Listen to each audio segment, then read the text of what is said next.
Satu lagi V-series terbaru dari Vivo. Kenalin nih Vivo V25e di harga 3 jutaan. Apakah smartphone ini sebanding dengan harganya? Hai Gadget Lover, ketemu lagi bareng Mbak Gadget di channel YouTube Gadget Empire. Di video kali ini Mbak Gadget mau bahas kelebihan dan kekurangan dari Vivo V25e yang wajib kamu tahu sebelum kamu membeli smartphone ini. Sebelum kita bahas, kita cek dulu ya isi di dalam paket pembeliannya.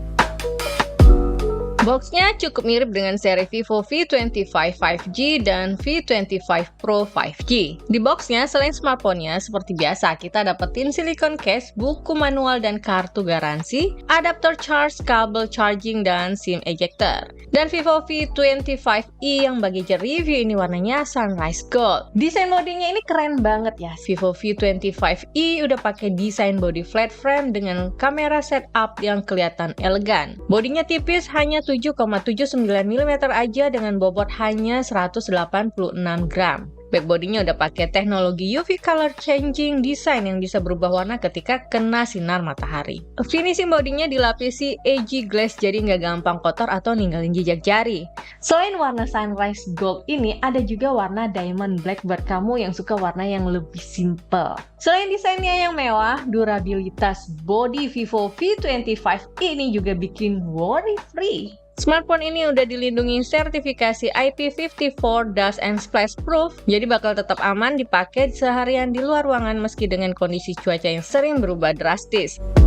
Oke, lanjut bahas kameranya ya. Setup rear kameranya menggunakan 64 megapiksel OIS night kamera dengan dukungan 2 megapiksel bokeh kamera dan 2 megapiksel super makro kamera. Dengan adanya OIS, capture foto di kondisi malam yang memerlukan long exposure hasilnya jadi lebih detail dan stabil. Jadi meskipun kita capture foto malam pakai tangan menggunakan mode auto dan OIS super night mode, hasilnya tetap detail dan gak blur. Fitur yang paling baginya suka dari kameranya ini adalah bokeh flare potretnya, jadi foto bokehnya bisa dipilih beberapa style bokeh flare-nya. Di harga 3 jutaan, punya fitur ini sih oke banget. Hasil bokehnya juga terlihat rapi dan bokeh flare-nya terlihat artistik.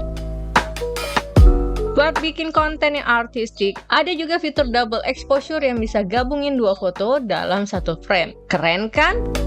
Di depan terdapat kamera 32 megapiksel dengan fitur fixed focus. Dengan kamera depannya ini, fokus foto bisa lebih luas dan hasil foto terlihat jernih saat capture di berbagai jarak. Foto selfie di kondisi malam bisa lebih detail lagi dengan bantuan pencahayaan dari soft light band. Nah, selain buat foto, Vivo V25e juga bagus banget buat video. OIS-nya bisa stabilin video saat bergerak. Kamera utama dan kamera depannya bisa menghasilkan video yang detail, minim noise dan stabil di berbagai kondisi pencahayaan. Resolusi videonya maksimal di 1080p 60 fps. Untuk bikin konten di sosial media, resolusi Full HD udah sesuai kok. Ditambah lagi dengan adanya hybrid stabilization, AI beauty dan filter bisa bikin konten video jadi lebih menarik. Ada juga mode dual view video yang bisa menggabungkan penggunaan kamera depan dan kamera belakang berbarengan. Buat kamu yang mau mulai jadi konten kreator pakai Vivo V25e udah cukup banget.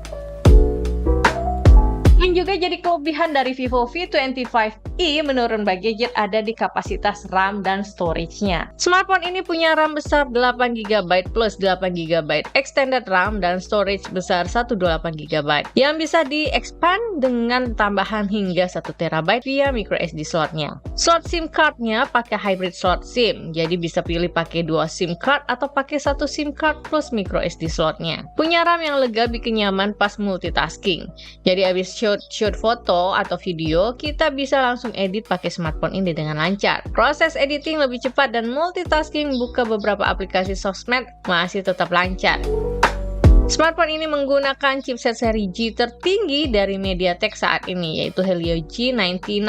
Chipset ini punya 8 core prosesor dengan kombinasi 2 perform core dan 6 efficiency core yang bisa menghemat konsumsi baterainya. Kalau dibandingkan dengan chipset lain di kelas harganya, chipset ini punya memori frekuensi yang lebih tinggi dengan dukungan GPU Mali G57 MC2 yang juga punya memori frekuensi lebih tinggi. Dari uji benchmark dengan Antutu, Vivo V25e bisa menembus angka di atas 360.000. Cukup tinggi loh untuk smartphone di range harga 3 jutaan. Experience main game di smartphone ini juga smooth dan nyaman banget. Selain chipsetnya yang kencang dan memori RAM yang lega, smartphone ini didukung refresh rate dan touch sampling rate layar yang tinggi.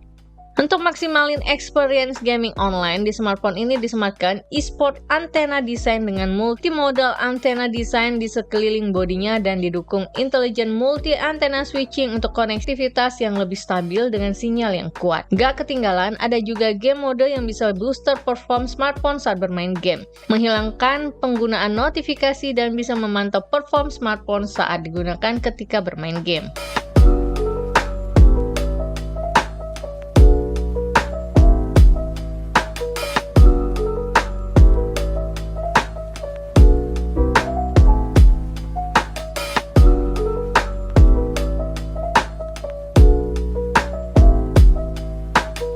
Layarnya menggunakan panel AMOLED yang jernih dengan resolusi Full HD. Karena layarnya AMOLED, warna hitam terlihat lebih pekat, gambar terlihat lebih detail dan lebih kaya warna. Di layarnya ini disematkan juga in-display fingerprint yang aksesnya juga cepat dan jarang gagal. Audionya pakai single loudspeaker di bagian bawah, tapi experience multimedianya Mbak Gadget puas pakai Vivo V25e ini untuk nonton streaming movie di ruangan kamar. Nah, yang Mbak Gadget suka juga dari Vivo V25e ini adalah kapasitas baterai dan chargingnya. Smartphone ini punya baterai 4500 mAh yang dilengkapi dengan 44 watt flash charge. Dengan baterai sebesar ini, Vivo V25e bisa bertahan seharian untuk penggunaan kerja, sosial media, plus sesekali streaming dan main game. Chargingnya juga cepat, 30 menit charging baterai bisa terisi hingga 58%. Teknologi chargingnya udah dilengkapi dengan 24 dimension security protection. Jadi walaupun chargingnya cepat, masih tetap aman tanpa khawatir baterai smartphone akan rusak. Vivo V25e menggunakan FunTouch OS 12 berbasis Android 12. FunTouch OS ini adalah salah satu OS favorit Mbak Gadget karena selain experience yang smooth, ada Jovi Home yang punya banyak fitur. Terdapat juga NFC yang sering Mbak Gadget pakai untuk isi uang elektronik. Terdapat juga beberapa update di sisi privacy seperti app pinning, approximate location, privacy indicator, privacy dashboard, dan ada juga hidden album untuk melindungi foto-foto pribadi kita agar tidak bisa diakses oleh orang lain. Ada juga fitur security unlock to turn off phone yang mengharuskan mengunlock smartphone jika ingin mematikan smartphone. Fitur ini berguna banget kalau smartphone kita hilang agar tidak bisa langsung dimatikan dan kita bisa mengamankan data kita dengan segera. Nah, keren banget kan fitur-fiturnya? Di harga 3 jutaan memang Vivo V25e ini sangat menarik untuk dibeli. Terutama buat kamu yang lagi cari smartphone buat kebutuhan konten. Fitur kamera jempolan,